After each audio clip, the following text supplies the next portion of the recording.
CD Projekt Red is back once again with an all-new game. The announcement of The Witcher 4 is big for many reasons. The third installment launched in 2015 and is regarded as one of the best games ever. I remember playing it on launch day and again many years later on the Xbox Series X.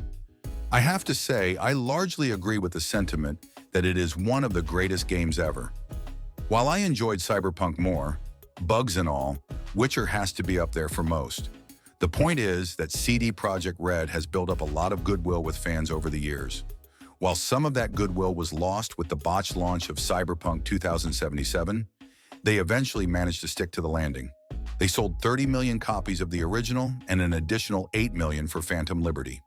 If that is not a successful game, then I do not know what is. Witcher 3, to their credit, sold 50 million copies and won multiple Game of the Year awards. All of this success happened in the last 10 years, and with that, the studio is riding an all-time high. However, there have also been signs over the last few years that this beloved studio is dipping into certain social issues. Only a couple of months ago, they received flack for hiring practices at the studio that were driven by diversity and inclusion. Simply put, they had programs and scholarships that only hired women. At the Game Awards this year, Witcher 4 was officially announced. For the most part, the reception was positive. I checked the IGN comment section, and most people were joking or genuinely excited. On the official Witcher YouTube channel, the excitement seems to be similar. The goodwill that studio has built up over the years is not unnoticed. However, while watching the announcement live, the sentiment was not as overwhelmingly positive. Many were left unsatisfied over the choice to swap out Geralt for Ciri officially. While it was a logical next step in the franchise, it unfortunately comes when tension is at an all-time high. Countless franchises across series, movies, and video games have made gender and race swaps over the years that have left people unhappy. Many studios have actively chosen to make their female leads intentionally unappealing, as they believe not doing so will be problematic. There is heavy debate currently over how more representation is needed. The Game Awards featured several trailers that many fans believe were created for diversity and inclusion purposes only. Thus, when the trailer for Witcher 4 hit and Geralt was nowhere to be found, they were immediately on high alert and questioned the motives. Now again, it was a logical next step. Narratively speaking, I'm excited to continue the Witcher story through Ciri. However, some, given past comments from the studio, are left disappointed. Some were also very quick to point out Ciri's design. When you look at her and you look at Geralt 10 years ago, many feel that the same level of effort was not put in. All of this is still small nitpicks, at least for now. Only time will reveal the full direction of this game. There is one hiring that the studio made that is giving certain gamers pause. CD Projekt Red currently has a franchise and lore designer by the name of Cian Maher. He has been in this position since April of 2023. Prior to that, he worked as an associate editor and then as the lead features editor at The Gamer. He is known for previously calling CD Projekt Red's paying customers fascistic, unempathetic, and depraved, as well as poisonous and predatory wankers. He also previously wrote an article titled "People Who Call Cyberpunk 2077 Perfect Are the People That Cyberpunk Warns Us Against."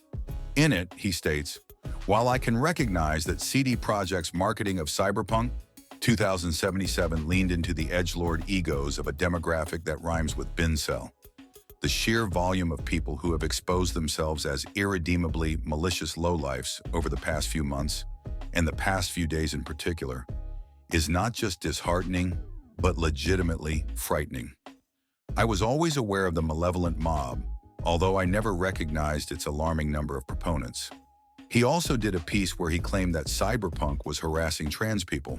I wonder if they realize that by harassing trans writers who have rightfully and justifiably critiqued Cyberpunk 2077's haphazard and sometimes harmful representation of trans people, that they themselves are the exact kind of people that Cyberpunk is designed to destroy.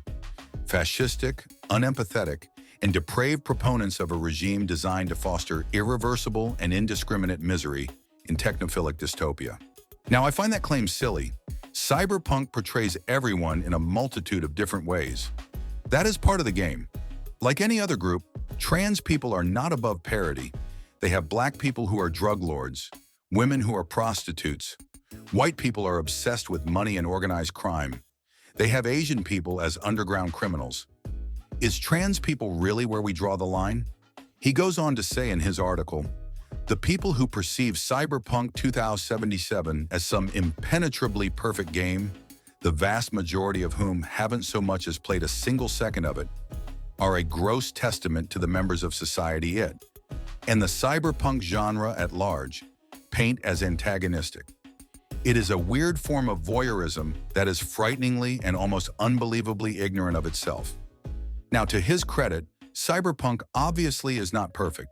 However, it was for none of the reasons he claims.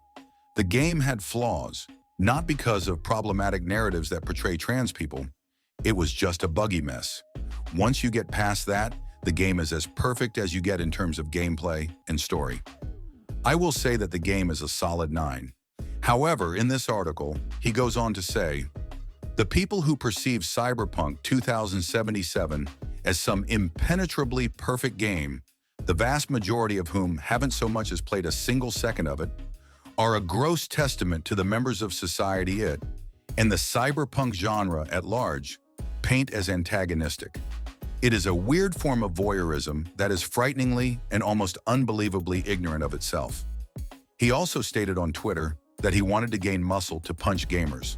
So in summary, this is the brand new franchise and lore designer at Projekt Red.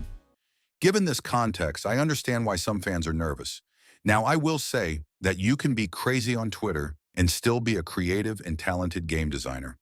However, only time will tell what this means for upcoming games like The Witcher 4.